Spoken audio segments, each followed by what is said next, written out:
the loudspeaker, I heard the word attention. I, with the other troops, snapped to attention, and in the corner of my eye, I could see two men, one wearing an American uniform, the other a British uniform.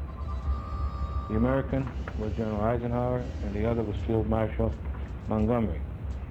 General Eisenhower said that we were about to embark on a great cause, the liberation of Europe.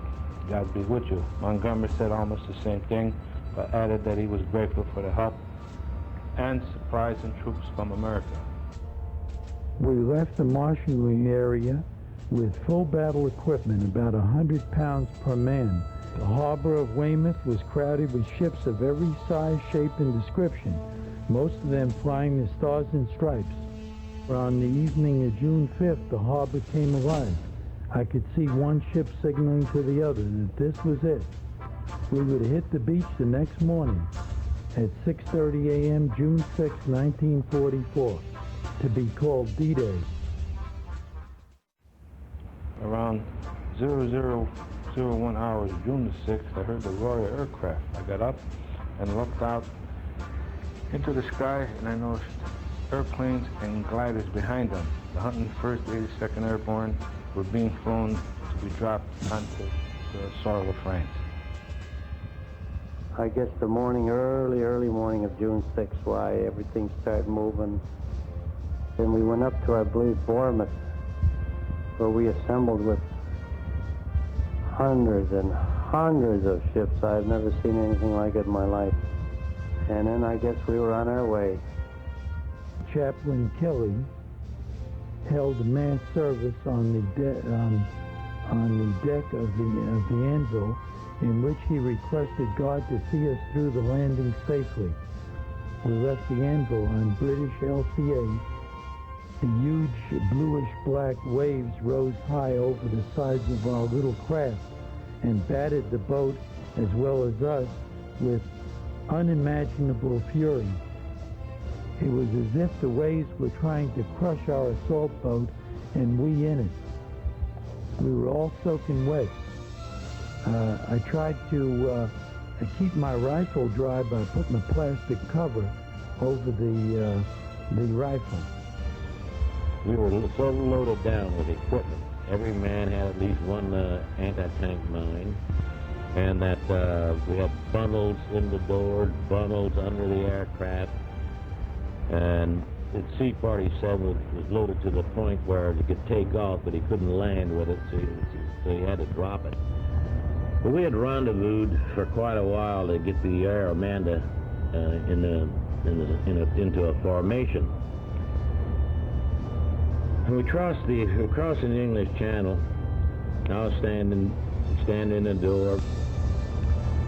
We looked down, looked down, and it was the most beautiful moonlight evening. Looked down and had never seen so many ships in all my life, and probably will never see them again. You could have walked across the English Channel. Not that you had to walk on water. You could just step from ship to ship. That is how it looked from the air.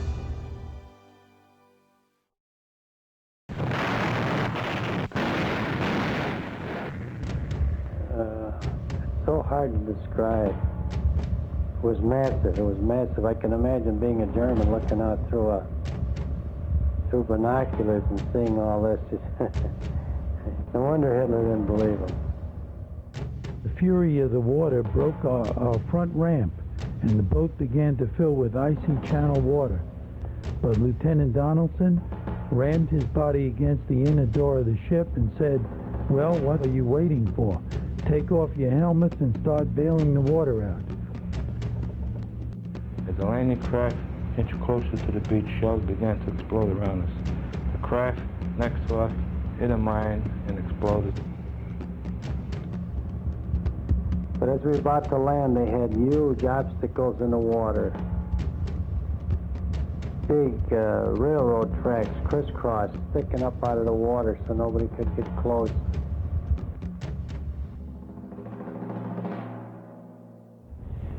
There was a ground fog, and we were supposed to be flying at about 600 feet. That was going to be our jump altitude. We couldn't see any landmarks. We couldn't see where we were going, or anything. But the order was before we left that no one would come back in the aircraft, whether we found our objective, whether we found our DZs or not. That we would go out somewhere over Normandy. Just as soon as it bailed out, I knew that was the end of it. That I was not coming back anymore, because I had never seen so many tracers in my life. Tracers all over the place that were shooting at us. I hardly got the thoughts out of my mind when I went through an apple tree. My feet just barely touched the ground. The top of my canopy had caught my fall, and I just hung there real nice, no problem. Took my knife, cut myself out of my harness, and immediately started to gather the people together that jumped from our aircraft. I saw the beach with its huge seawall at the foot of a massive 150-foot bluff. An 88-millimeter shell landed right in the middle of the LCA on the side of us, and splinters of the boat, equipment, and bodies were thrown into the air. The ramp was lowered, and the inner door was open, and a German machine gun trained on the opening took a heavy toll of lives. I waded through the waist-deep water, watching many of my buddies fall alongside of me. I expected a bullet to rip through me at any moment from the right. I reached the stone wall.